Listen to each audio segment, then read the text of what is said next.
Joseph's dream.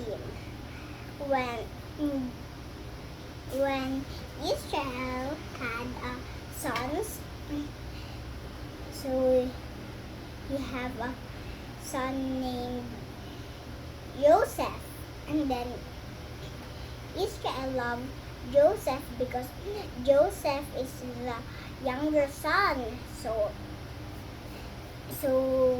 Israel gave Joseph a colorful robe, and then but the brothers is so angry and jealous because because because the father of Joseph loves Joseph more than his brothers.